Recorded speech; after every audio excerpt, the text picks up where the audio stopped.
Hey, here's another video from weldingtipsandtricks.com. Today we're doing a 4G MIG, that's overhead. Last week we did 3G, which is vertical, and we used some square cut plates like this to get some practice on, and some of the ones I used for the vertical, for setting the machine on, I tacked them together and we're going to get a practice run here on overhead. So setting them up in the 4G overhead position to kind of simulate the groove weld, give them some good practice on the root pass. And this looks a lot like the root pass on a regular standard beveled structural steel welding test plate. It gives me good practice on staying on the leading edge of that puddle, not getting out there too far and shooting wire through, and I can get a second pass on it and see, kind of gauge arm positioning and how I want to, my line of sight and the machine settings. This is just a tad cold, but it's a little thicker, so it's going to make a little difference. This is 3/4 inch here. So what's a tad cold on here will be just about right for the 3/8 plate. It gives me a little chance to shake the rust off before I jump on a test, and it's very similar actually. An outside corner joint like this, very similar to, or you can actually do the inside as well and get some good practice. So to prep the plates, these are 3/8 plates with a 37.5 degree bevel. I put a 1/16 land, a little heavy on the land, a little heavy 1/16.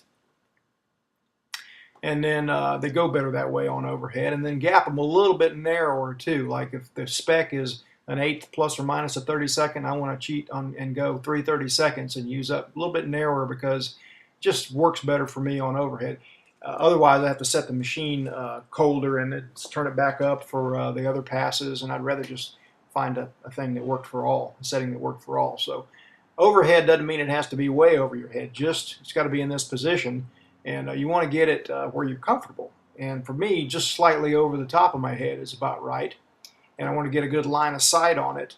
And what I mean by a line of sight is just a good way of looking at it that gives me a little bit of a perspective, like not straight on, coming straight at me, but a little bit of an angle. And then I'm going to try some hand positioning here and see if it feels comfortable. I don't generally hold the torch like this. Some people do. I usually turn it sideways like this. It's more comfortable for me, and press the trigger with my finger and do something like this with my other hand. This is the line of sight that I kind of use, where I'm a little bit to one side looking this way. Now the camera view on these welds is from the other side because the camera would be right in my way otherwise, and so I'm giving you a little bit different perspective on it.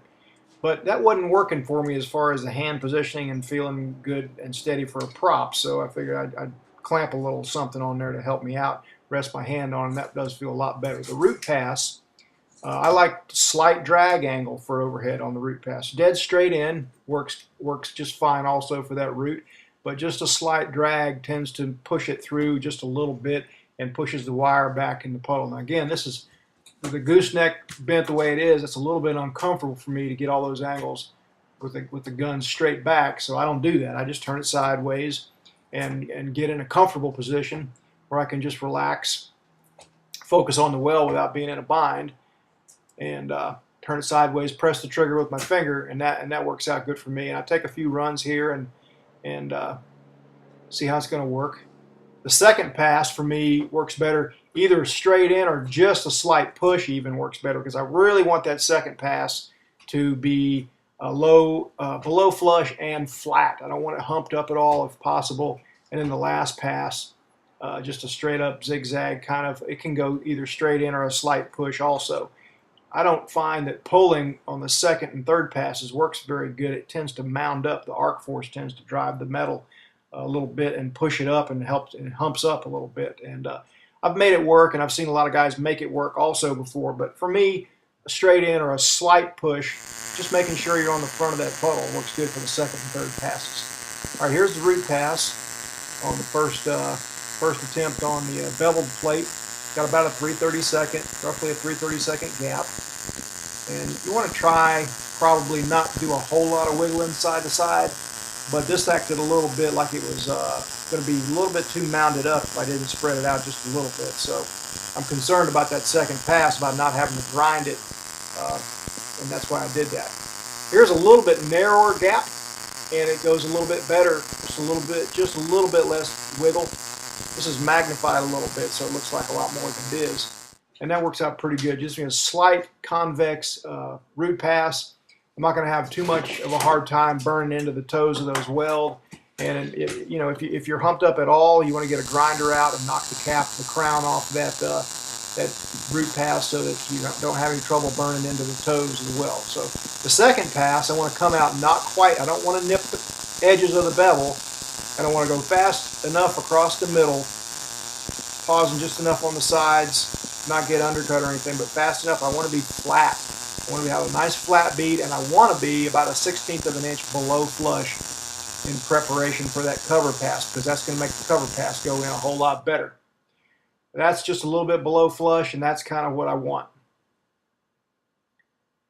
If you do get a little bit of a crown, a little bit of a humped up second pass, you can still make it work. This is not too bad either. If it gets too out of whack, you want to hit it with a grinder before you put the cover pass on, if you're allowed on a test. You need to be able to do it without a grinder, because you don't ever know what kind of test supervisor you're going to get that says, "Up, you're done tacking it, give me the grinder."